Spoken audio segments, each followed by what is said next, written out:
Hi, everyone. This is Gene Trowbridge with the law firm of Trowbridge Nieh. We're attorneys that practice in the area of securities laws. And this is one of our interviews in our series called TNL Talks. In this series, what we're doing is we're talking to people who have activity in the syndication world on alternatives to just simply multifamily investing. And we find that there are a number of people looking at different things over the last couple of years, and I thought we could share their experience with all of you. And so when this interview is over, we'll be putting it on our YouTube channel, and then we'll be broadcasting it out to everyone else. So today I'm pretty excited to have Christine with us, Christine Bellish of the Bellish Team, New Jersey, experienced syndicator, experienced client of our firm. And let me start by just saying morning, afternoon, or night. Hi, how are you? Hey, I'm doing great, Gene. It's always great to see you. It's wonderful, wonderful. And thanks for taking your time to do this. Tell me a little bit about the Bellish Team. Yeah, so the Bellish Team was founded by my husband, Danny, and I in 2018 when I left my corporate job, which was in the advertising industry. That's actually where Danny and I met. And we've grown a lot since we first started. So we initially got started working on small multifamily, fix and flip and buy and renovate and hold properties locally in New Jersey, but quickly realized that it was very difficult to scale that way. And the hands-on management that was required in those projects really wasn't in our wheelhouse coming from our corporate background. So we learned about syndication in 2020 when we met our good friends and partners who are also clients of yours, Kenny Wolf and Augustino Pintus. And, we really hit it off with those guys. We became fast friends. We have an immense amount of respect for them. And we saw, how large how quickly they were growing, how large their portfolios were, and really saw the opportunity to scale by teaming up with them. So in 2020, we started investing passively as LPs. In 2021, we started GPing for the first time with our friends that I had just mentioned. And today we have over 1,100 units in our portfolio. A lot in the multifamily space are in the Cleveland area. But we also launched our net lease fund, as you know, last year, which we will be discussing further today. No, that's really exciting. So that gets me into really the question that my viewers would like to know. What caused you to add the triple net investment world to your business? Now, for anyone who's just listening, triple net is a term we use for real estate. It's typically retail properties. It's Dollar Generals, it's CVS's, it's Walgreens, it's single tenant properties where the tenant pays all of the expenses. That's what triple net stands for. So what made you swing from, I've talked a little bit about it already, but made you swing from multifamily into triple net? And you completed your first offering. You can probably talk to us about how many properties you bought and all that. That'd be great to know. Yeah. So it's funny because when Augustino first brought up the idea to us a few years ago, we were like, ooh, that sounds boring. I don't know.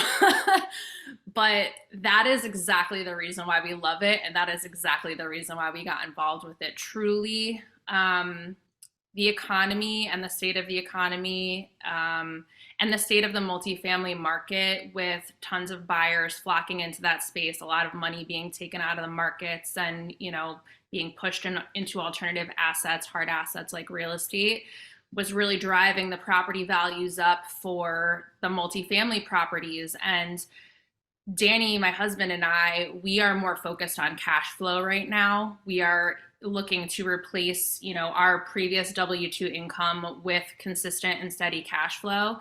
And part of the definition that you just gave about how the tenants pay all of the expenses, that was a major attraction to us. So when inflation is going out of control and, prices for goods and services, insurance is going up, property taxes are going up, et cetera, in the multifamily space, that's really impacting the bottom line a lot. And from quarter to quarter, the cash flow can really vary pretty significantly. So for, someone like us who's looking to really replace our income with another steady stream of income, this really checked all the boxes for us. So, we were hearing from our investors that they wanted to diversify into something that was more stable and that they were looking for more consistent cash flow. And we felt the same way personally also. So it was really easy for us to make the transition into that space. That's true. Investors come in all different varieties. When I was syndicating, my major business was I built storage facilities, but never to own them and operating them, just to build them, get them, finish and maybe 10 or 15% absorption, and then sell them to the long-term operators. And the reason why that worked for me, just like you said, is I had investors who wanted equity buildup. They already had money to buy groceries, so that wasn't the issue. And our deals were $100,000 minimum, accredited investors only. So we were looking for, high net worth people who were only really interested in increasing their net worth. If they wanted cash flow, they could invest in the companies who are buying our projects and do that. So I think that's right. They come in all different types. So we kind of already talked about this, but let's talk about the benefits of these projects to your passive investors. I know generally it's current cash flow, but what else? Yeah, it really is stability, and our specific targets for our acquisitions are essential business tenants. And our part of our strategy is also to acquire properties that are occupied by tenants that have very large corporate or franchise guaranteed leases. And so when you're comparing that to investing in apartments, a big conversation in the apartment world is, delinquency, your occupancy levels, your vacancy levels, et cetera. You're really eliminating those issues with the corporate guaranteed leases, which are very long term with additional options. So that's really one of the main benefits. We are able to offer our investors more consistent and more frequent cash flow from these deals. And the reason why, again, is because the tenant covers the majority of the expenses. So, if a water heater blows or something like that, we are not responsible for that. It doesn't eat into the cash flow. The tenant takes care of it. And because there's the corporate or franchise guarantee, even if the tenant decides that they, don't want to operate at this location anymore, they're still responsible for paying us for the remainder of that lease term, while we, potentially find a new tenant at that point. But, occupancy, vacancy, and delinquency is really a non-issue in most cases with these tenants that we're talking about here. And I know a lot of people are a little bit, afraid or skittish when talking about retail because of the impact that Amazon is having on a lot of businesses. But when we're talking about essential businesses like dollar stores, for example, that you mentioned, these are businesses that consumers are using for their everyday needs, right? And that they can run over to very quickly, and especially with the recessionary environment that we're in right now and people tightening their belt buckles and looking for more deals. There's a ton of research out there that shows that, these companies have consistently performed, actually were the top performers in the 2008 economic downturn that we had during that time. It was either Dollar General or Family Dollar was up 60% year over year at that time. So, history is not a prediction of the future, right? But we do use it to learn from. So that's one of the benefits, but it's also that we purchase these properties in a fund model. So there's diversification, which spreads the risk for our investors as well. So, the performance of their investment is not solely based on the performance of one asset, right? That's So, great. Great. yeah. So, example, for our first fund, we purchased 5 assets. 3 of them were dollar stores, 2 were Family Dollars, 1 was a Dollar General. We purchased also a vet clinic, which kind of seems like out of nowhere, but that's an essential business as well. There's a huge shortage of veterinarians in the country. And a huge surge in pet ownership, especially during COVID. I know 70% of the US population actually owns a pet. So we bought a vet clinic, and we're under contract on our 5th property purchase right now. That'll hopefully be happening in the next month or so. But we have diversification across 5 assets there. It's across business types. It's across companies, Family Dollar, Dollar General, VetCor, and VCA, which is a subsidiary of Mars Inc. And so, it's diversification across business type, across location, and across company. So that really, really strengthens the investment, helps to limit the risk as much as possible, and again, helps to smooth out those returns for our investors. That's great. I know my daughter has 2 dogs, and periodically we are the babysitters of those dogs. And I know that the veterinarian place she goes to is a VCA veterinary place. That's good. Well, the issue about this type of real estate, and you wonder, why doesn't Dollar General just buy their buildings? Well, the issue is paying occupancy costs to you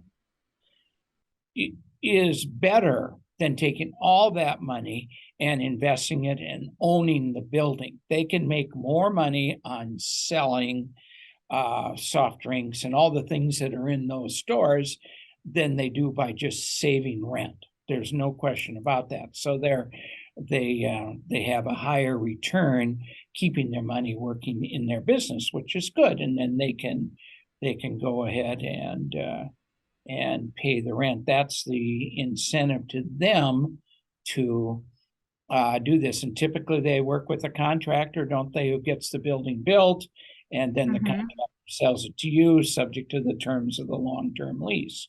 Now, Yep. do any of your clients talk to you about, with this long-term lease, and the value of the property is really based on the lease, right? It's not based on the amount of cement blocks we use to build the building, because what you're paying for is a return on the stream of income from the lease. But these are long-term leases, right? Mm-hmm. So people are Yeah. trading upside in appreciation for current cash flow. It's just like buying a bond. It's a great investment for the right person. Exactly. And I think, it's like any other investment in real estate. You make money on your purchase of the asset, right? So we are negotiating great terms on these deals. We are buying them at above average cap rates. We are really digging our heels in when we're doing the due diligence and, reading the leases with fine-tooth combs, because every lease is different. Even if it's with the same corporation, there are nuances in every lease that we see. And, we're making sure that for the properties that we're purchasing, the tenant has a history of taking their rent increases, that the tenant has a history of making improvements at that site, that, that the landlord has, paid attention to anything that they're responsible for, if there is anything that they're responsible for. So yeah, I mean, we're negotiating great purchase prices on these properties. We're also getting preferred lending because, of our track record and of the history of our team. We're able to secure, great financing terms, even in this tough climate right now. Actually, the last 2 deals that we've worked on are seller financed deals, actually. Okay. So so we're doing everything that we can to, really make the return as meaty as possible while still, in making sure that it's a risk adjusted return and that we are, sticking true to investing in these assets that are as stable as possible.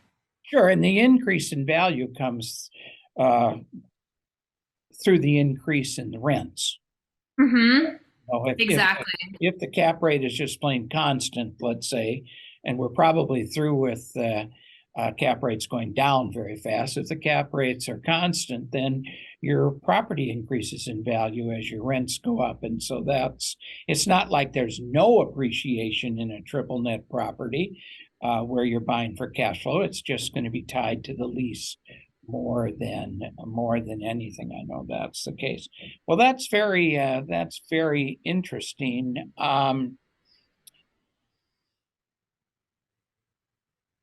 What do you think about the state of the syndication business today as a whole? Your offerings, just what do you hear talking to other people? Where are we in this crazy world today?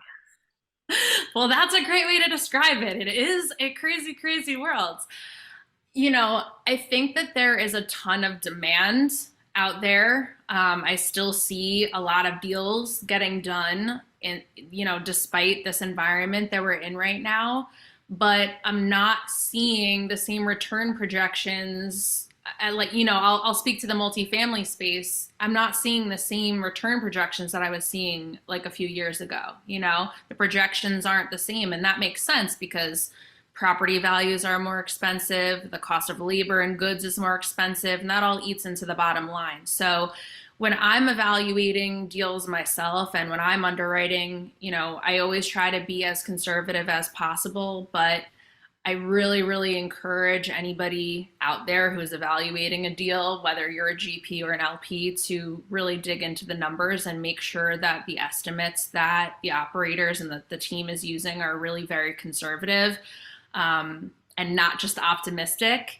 So, I've also heard of a number of operators in our space, having to figure out financing and get more creative about it because the banking landscape has changed a ton and it's changing every day. So I know that that's something that's really impacting everybody across the board right now. So getting creative with your financing and finding all other ways to make the deals work. I think you have to be a problem solver in the space. But there's no shortage of demand, and there's no shortage, I think, of deals out there. But I do think that seller expectations versus buyers number crunching can be pretty far apart, and especially even more so right now in this current lending environment. I think you're right. I think that, you can tell, I've been in the business a very long time, and I've come through all sorts of difficult markets and great markets. And my observation of the last 10 years in the business is there's always been more money chasing a limited number of transactions. And so raising money was relatively easy, if I would have realized, and all of us would have realized, that the last 3 or 4 years was a hyper market, not the normal market, then we would feel better about today, which is kind of a normal market today. It just, the other one was so hyper that, for example, we'll do 20 offerings every month, and in October we did 2.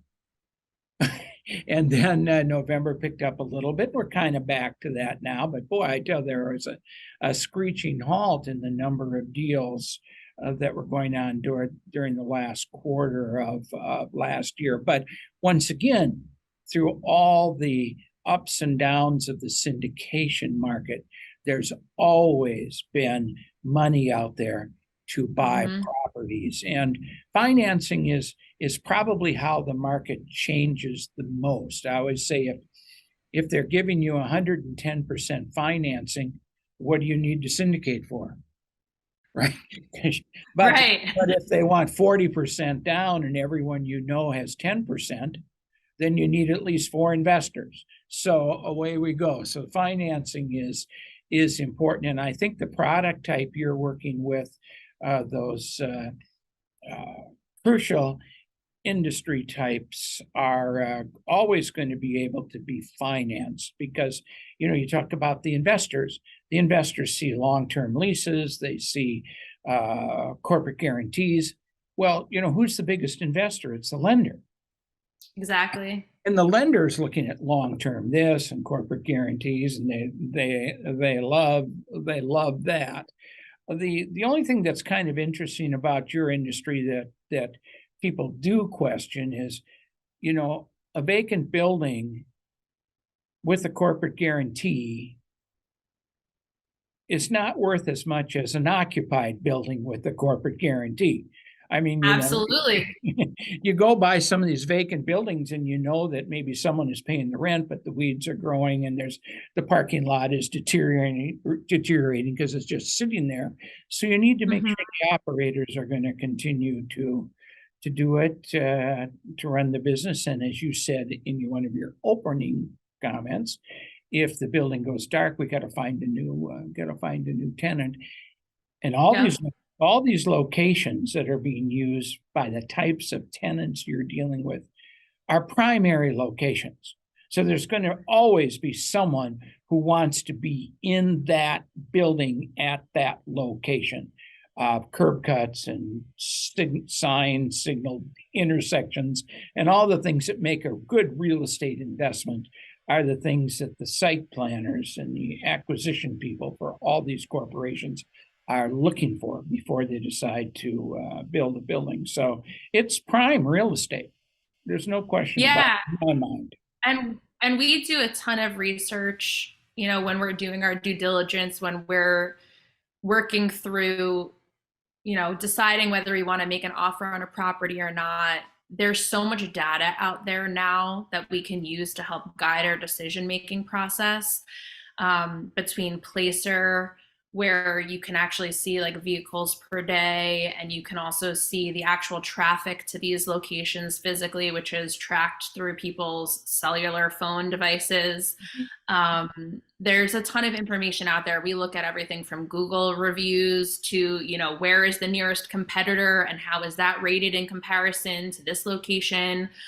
We also do a lot of research to see what other types of corporate guaranteed tenants use similarly sized and set up properties, right? Like what is transferable to another property that is this shape and size and in this type of location.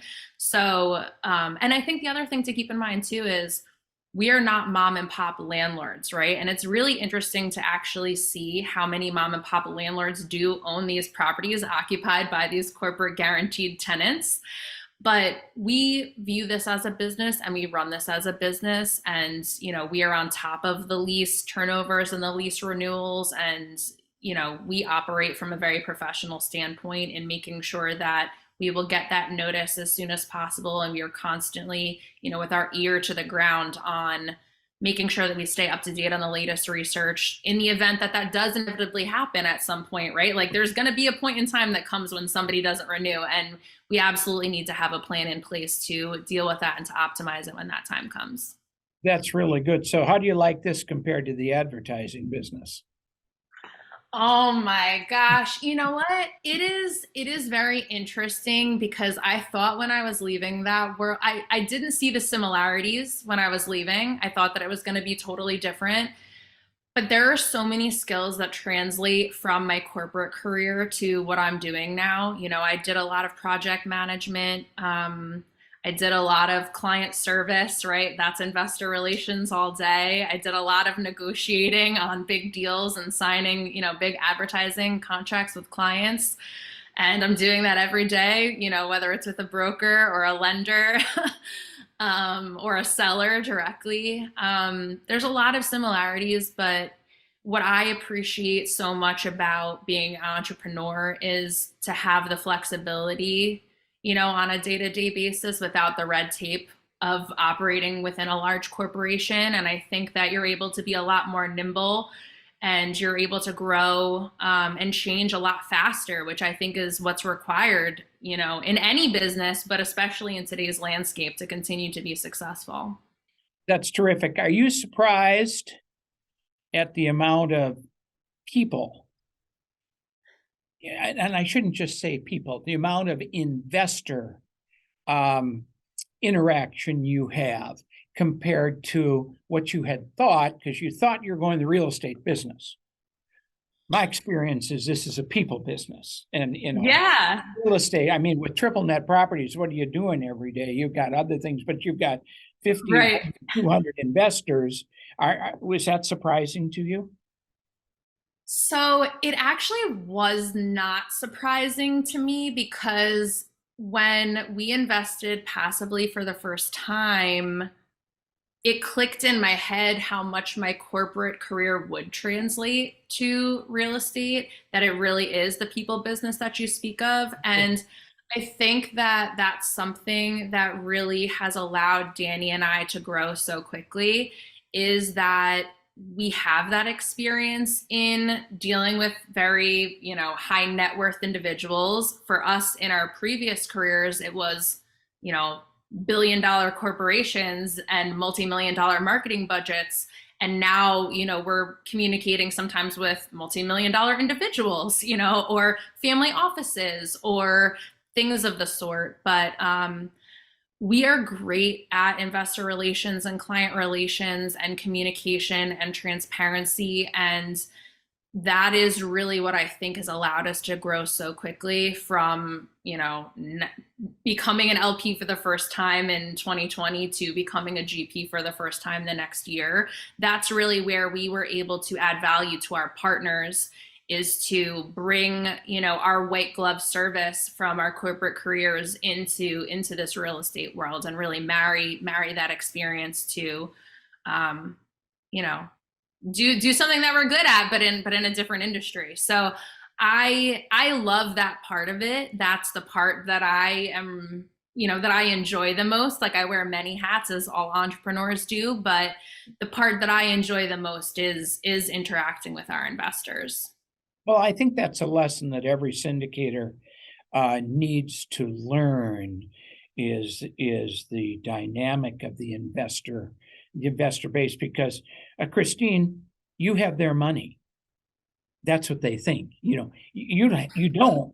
When I was building storage facilities, the money, first of all, was in cement trucks as we're pouring concrete slabs, but that isn't what they think. They think I have their money. Yeah. You always have to treat investors with the attitude that they think you have their money. And if you continue to do that, you'll have continued success. So where would people go to look? I know you're big in social media. Where would people go to look at and learn more about the Bellish team and what you're doing? Yeah, so we're super active on social. You can check us out on Instagram at the Bellish Team. Visit our website at www.thebellishsteam.com. You can also email me. I'm super responsive, Christine at thebellishsteam.com, or connect with me on LinkedIn, Christine Bellish. Well, that's really great. I want to say something about my firm for a second. I'll be back, and thank you for your time. So if you want to learn about more syndicators like Christine, who are doing alternative investments, you need to go to our YouTube channel, which is Trowbridge Law, and you'll find all sorts of information there. If you have any questions about this or other videos that you've seen, you can always just contact me at Gene at TNLLP.com. That's Trowbridge Nieh LLP.com, and we'll be happy to help you. This is our business, and we represent, and we're proud to represent people like Christine and the Bellish team. So once again, thanks for taking your time today. It's very interesting, very important that we get the word out about alternative investments to the people who follow us, and hopefully you'll make some new relationships through this video, which we're going to post on post on our YouTube channel, and then we will just simply broadcast it to everyone when it's edited by Tim and we're ready to go. So thanks again. And I hope you have a great Memorial Day weekend. That kind of dates this event, but that's fine. Maybe it's the Memorial Day weekend in 2028. I don't care. So that's great. Thanks, Christine. We'll talk to you soon. Thanks, Gene. It's my pleasure.